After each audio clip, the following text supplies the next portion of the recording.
On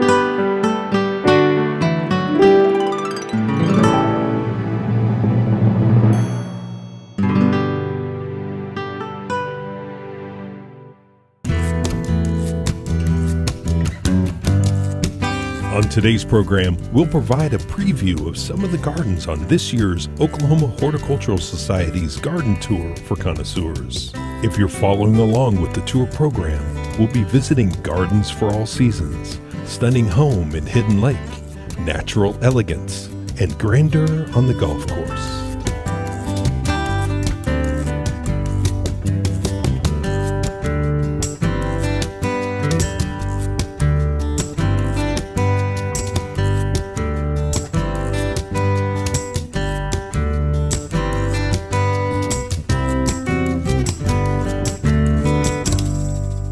Oklahoma Gardening is a production of the Oklahoma Cooperative Extension Service as part of the land grant mission of the Division of Agricultural Sciences and Natural Resources at Oklahoma State University, dedicated to improving the quality of life of the citizens of Oklahoma through research-based information.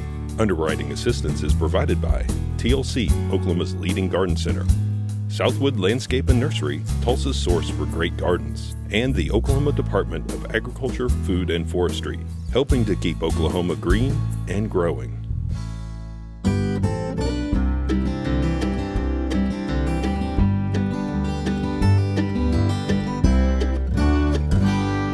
Well, today's show is a treat because it's our annual sneak peek of the Oklahoma Horticultural Society's Garden Tour for Connoisseurs.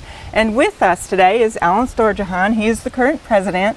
And Alan, we're so excited every year to come and see all the gardens, and thank you for letting us peek in at them ahead of time. Thanks for coming. It's going to be a wonderful tour, October the 17th from 9 o'clock to 4 o'clock here in North Edmond. It's a little different. We'll be north of Edmond. A lot of the homes are here, and folks can find tickets to the tour at 9 different locations here in the Oklahoma City metropolitan area, and the garden centers and nurseries that have the tickets that look just like this. We'll have those for you. You can pick one up, and all the proceeds go to promote horticulture education and understanding here in Oklahoma, and scholarships for students at Oklahoma State and Tulsa Community College, Tulsa and the Oklahoma City campus of Oklahoma State, and FFA and 4-H students around the state. So it's really a great way for us to promote horticulture and plants and the landscape. And these are wonderful tours.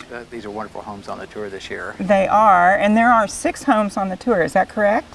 6 are on the tour, and there'll be a variety of sizes. There'll be cottage gardens. There'll be actually a garden home size, small lot, and then larger homes, and then we have country club kind of home settings here. So it'll be a really neat kind of a palette of plants to look at, as well as these landscapes are phenomenal. They really are, and we're going to take a look at 4 of them right now.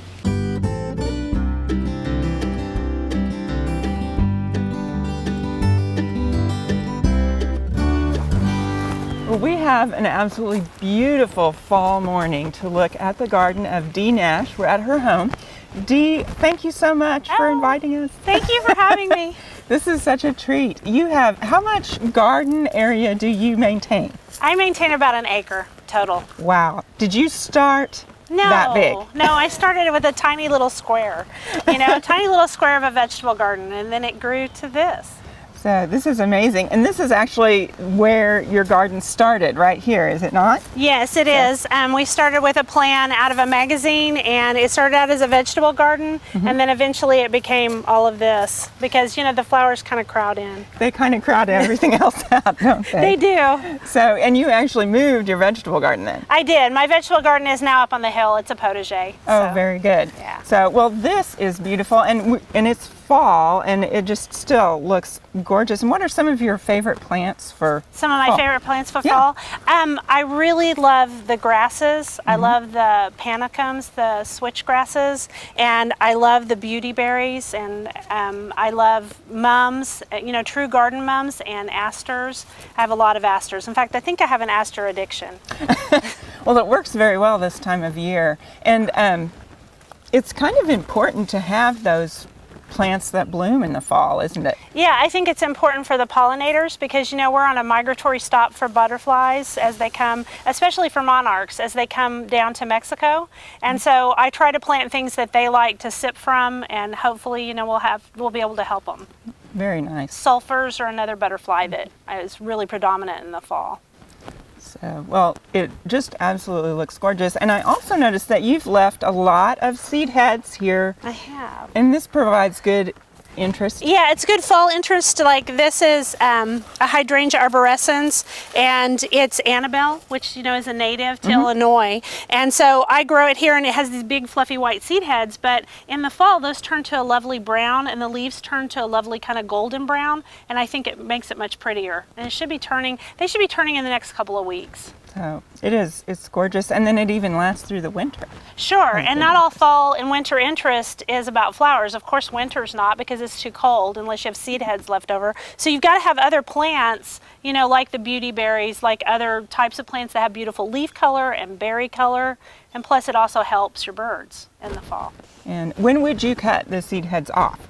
I actually cut them off in spring. I cut them off like about March is when I do it. I just leave them all winter because I like the way it looks. And that doesn't affect their bloom then? No, it doesn't. Well, it doesn't this one. I mean, if you had a macrophylla type of hydrangea, that would be different. So you need to check which type you have. This one, it doesn't hurt it a bit because it blooms on new wood. Very good. One of my favorite plants ever. So, well, let's go look at your kitchen garden. Okay, great.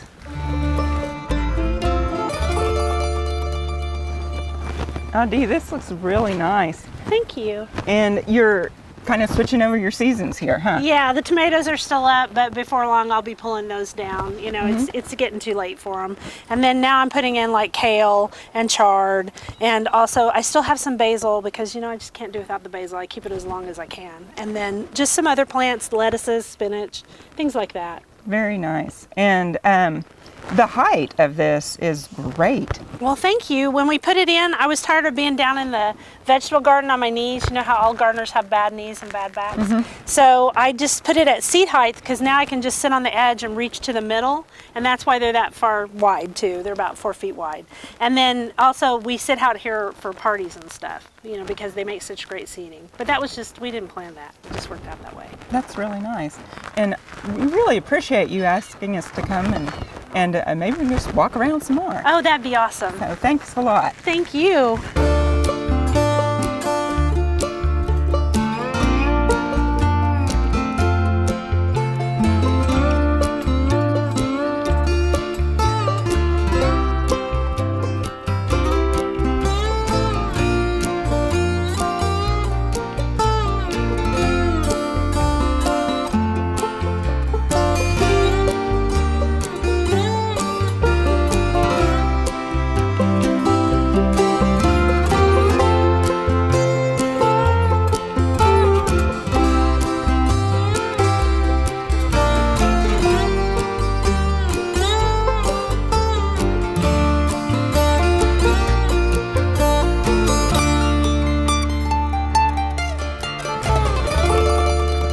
Home of Mike and Judy Gross, and I'm actually here with the designer Sean Doring. And Sean, how long has this landscape been in?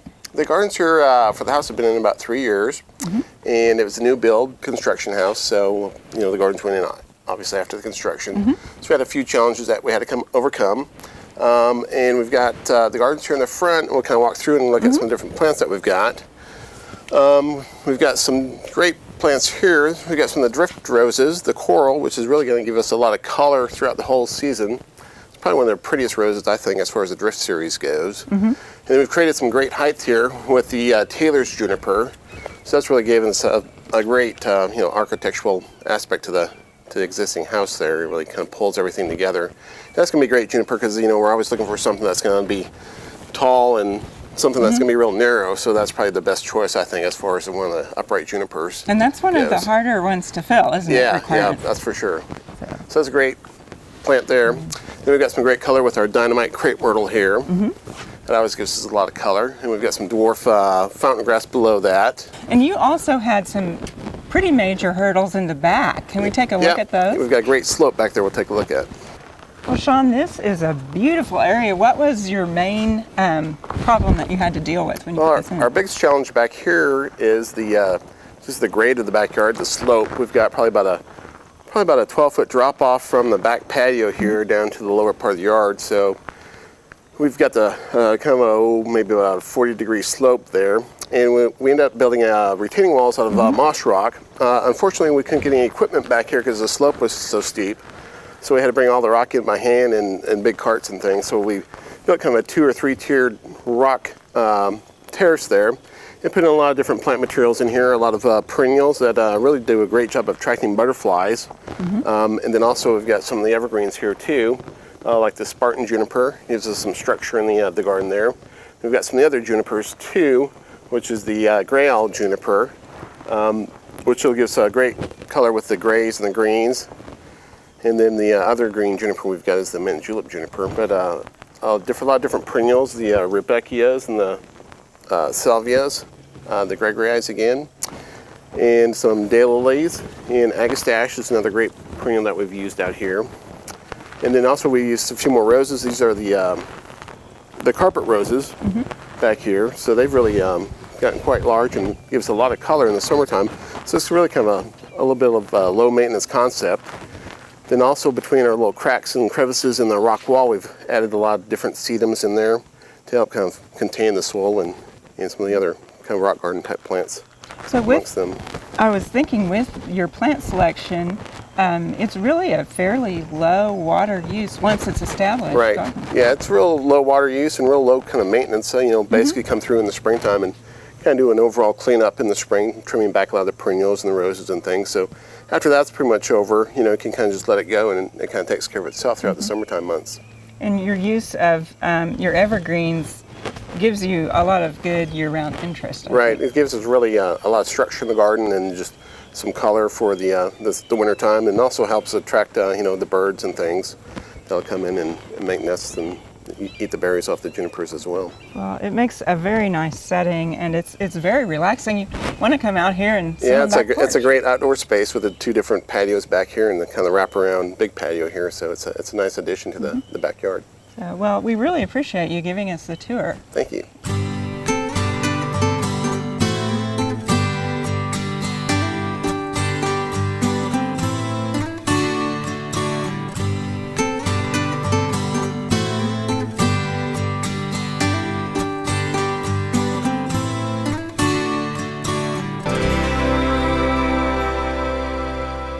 Well, we're visiting with Joe Coffin, and he is a landscape designer with Total Environment. And Joe, thanks for having us out today. You're welcome. Now, you designed this landscape. You had a really big palette, didn't you? Yes, I did. And how long has the landscape been in? It was installed almost 2 years ago. All right. Well, you did a good job of making it look like it's been here. Thank you. Especially out here in front, I see some very large plant material that really are in scale with the house already. That's nice. Yes, we tried to kind of make it look like it'd been here for a while. One of the main things that the homeowner wanted to keep were the large trees, because it was a very extremely thickly wooded lot when they purchased it. So we did a lot of protection on the existing trees. We fenced them off with construction fencing and metal fencing with metal T-posts to keep all the construction traffic off the roots. We did everything we could to keep a trail around the house so that it could work, but keep trucks and equipment and trenching and everything away from the trees. So really, I think the bulk of the softening from the street on this house was done by the existing oaks that we were able to save. Well, it looks very nice. And you also, because you had so much space to work with, what was the fun part of that? Probably the best part to me is allowing the homeowner to be able to do all the things they wanted to do, and every function and every use that they wanted had its own place to do that in the garden. The shape of the house is such that you could have private little niches, you could have large entertaining spaces, you could have a garden area for growing vegetables and herbs, and you could have a kid's play space, and you can have a lot of different spaces that flow into each other just like the rooms of a house would, which make it a lot of fun to be able to have different characters and different activities going on everywhere and all fit together. That's great. So kind of the garden room concept. Exactly, that was the idea. And let's take a look at some of those rooms. Okay.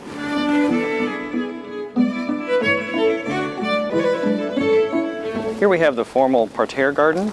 I don't think any English garden would be complete without something similar to this. It's kind of what you expect when you see an English country garden or even a formal garden in a country estate. And you already have your seasonal color for fall in? We do. We have tulips in the spring that'll be coming up, and then we have summer color. We swap it out and do different configurations and different things.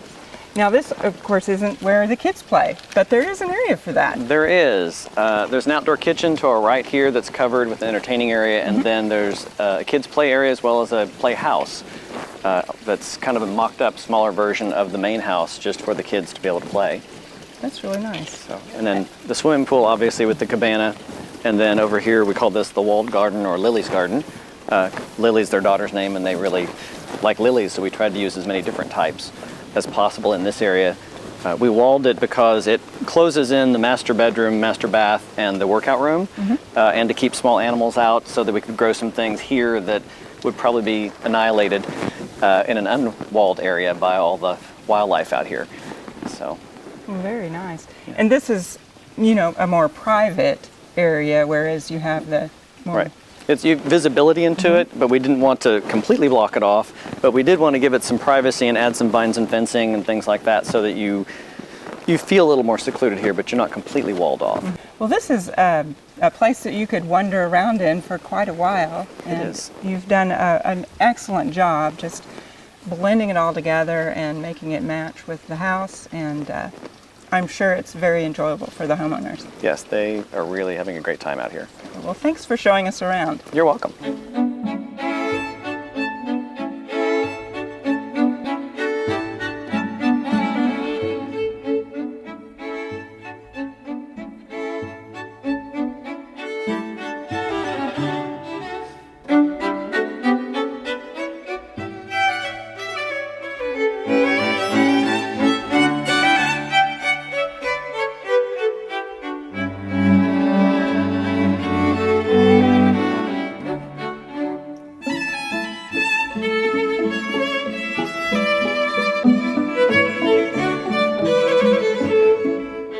We're at the home of Debbie and Robert Daniels, and we're here with landscape designer and owner of Escapes Inc. Is that correct? Yes. Mike Lindsay. And Mike, thank you very much for giving us a tour today. Oh, you're welcome. My pleasure.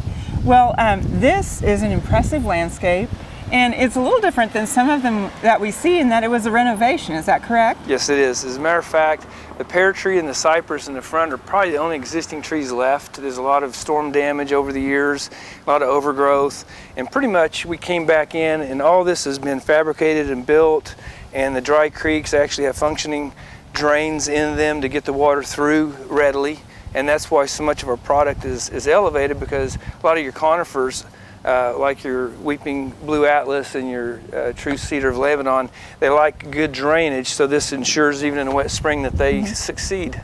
Well, that's nice. And it's a kind of you bermed this, kind of made a raised bed out of it. Yes. And, but what did you start with here? I know we were looking around ahead of time and you showed us what was originally here. And I think that's so interesting. Right, well, back here in the back. we had just a typical square little 2 or 3 foot strip bed and bordered with brick, and we removed a certain amount of it, but then there was a piece of it that we decided to leave, just kind of shows you the original landscape, and I thought that was kind of cool. I like to see those different elements, and it's kind of unexpected, and it's kind of, I thought it was interesting to do. So anyway, I left this one segment so you could see the old garden pieces of it. That's really good. And it also kind of shows that you really need more space to be able to create the layers that you have. And another aspect of that, I know over here, there was another piece of architecture that was here that didn't really go into your design, but you've really disguised it well here. Right. Well, this brick wall was existing, and it had several breaks, and you know, as brick usually weathers and what have you, but there were cracks, and we came in and patched and fixed those. But we just thought that that green element would be more interesting than that brick wall, because you've already got the brick back here, so it gives you kind of a contrast and kind of makes it more garden-like. You know, it has a nicer feel, I think, a little more depth. It does. And talk about depth, just the layers of plant material that you have, and you really use a lot of trees in your design. I do. As a matter of fact, most of our designs are at least 60% evergreen, so that you have a nice balance in the wintertime. So whether it's a shrub, evergreen, tree, conifers, magnolias, hollies, it's just nice to get the colors and the textures in combination for a nice look. Well, you do a very good job of it, and Thanks. I want to go see the back because you can really tell how you've used all the height and the layers and everything. Let's take a look at that. Okay. Wow, you can really see all of the layers of vegetation back here. And again, just the trees that you have. I try to buy 6, 7, 8 foot B&Bs or ball and burlap when I can find them in Oregon. It's really hard to find. And then I'll put them into my growing fields in Mustang, and it takes me 10, 12, 14 years to get one up to a decent size. But they're just so unusual and they're so hard to find that I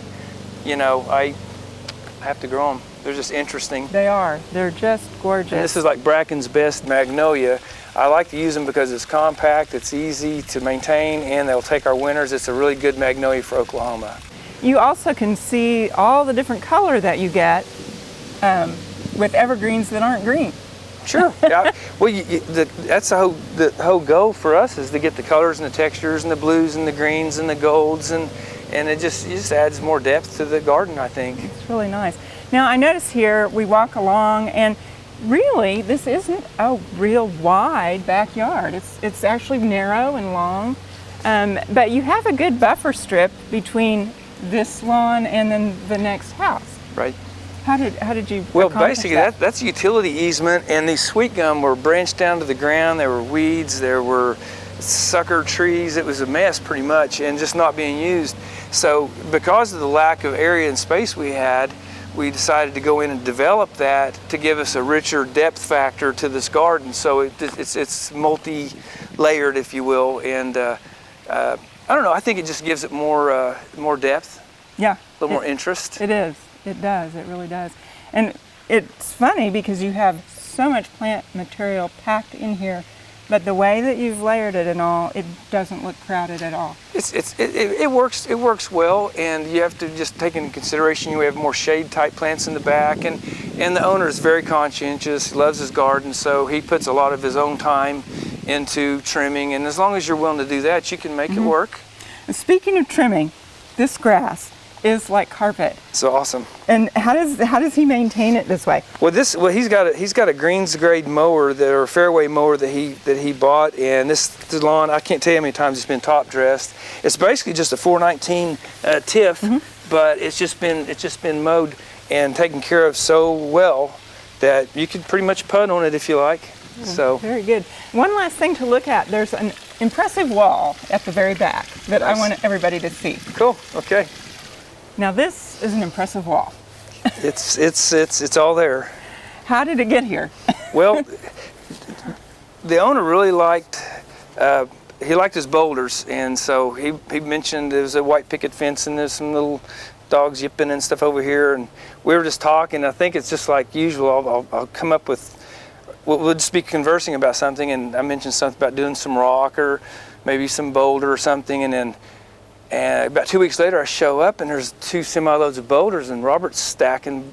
He literally took what we talked about seriously, and I think it's worked awesome. It's just everything goes away, and we put Boston ivy and English ivy on the more visible areas, and it just gives a nice softening factor. That's that third backdrop to the utility easement that we reclaimed and included into our garden. So I think it's a nice touch. It is, and unexpected. It's a good divider between ma'am. your space and the neighbor's space. And this has been an awesome tour, and thank you so much. Oh, for you're letting welcome. us come. Thanks for coming and checking out the garden.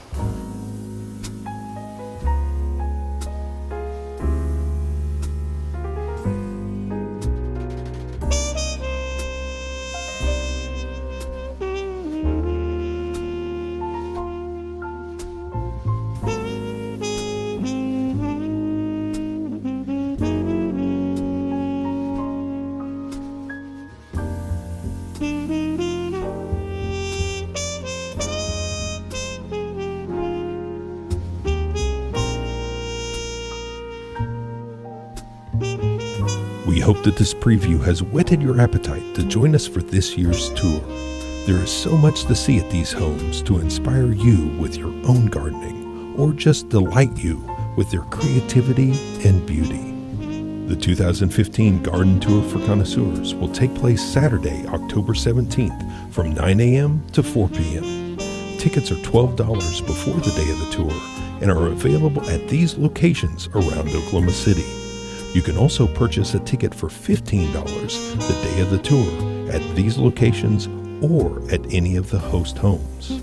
Single home tickets are $5, and admission for children under 12 is free. More information, a map of the homes, descriptions of the gardens, and addresses of where you can purchase tickets can be found on the Oklahoma Horticultural Society's website. Next week, horticulture professor Brian Kahn will talk about a squash companion planting study. We'll also travel to the Bixby Vegetable Research Station, where Extension horticulture educator for Tulsa County, Kenda Woodburn, shows a study that is being conducted there using floating row covers to reduce insect damage on squash plants. And she'll talk about how they build up the soil at the station with cover crops. Barbara Brown will also join us to bake peach oatmeal bars. So join us then for more TV you'll grow to love. To find out more information about show topics, as well as recipes, videos, articles, fact sheets, and other resources, including a directory of local extension offices, be sure and visit our website, oklahomagardening.okstate.edu. And we always have great information, answers to questions, photos, and gardening discussions on your favorite social media as well. Join in on Facebook, Twitter, and Instagram. You can find this entire show and other recent shows, as well as individual segments on our Oklahoma Gardening YouTube channel. And tune in to our OK Gardening Classics YouTube channel to watch segments from previous hosts. Oklahoma Gardening is produced by the Oklahoma Cooperative Extension Service as part of the Division of Agricultural Sciences and Natural Resources at Oklahoma State University. The Botanic Garden at OSU is home to our studio gardens, and we encourage you to come visit this beautiful Stillwater jewel. We wish to thank our generous underwriters, TLC Garden Centers, Southwood Landscape and Garden Center, and the Oklahoma Department of Agriculture, Food, and Forestry. Additional support is provided by Pond Pro Shops, Greenleaf Nursery and the Garden Debut Plants, and the Oklahoma Horticultural Society.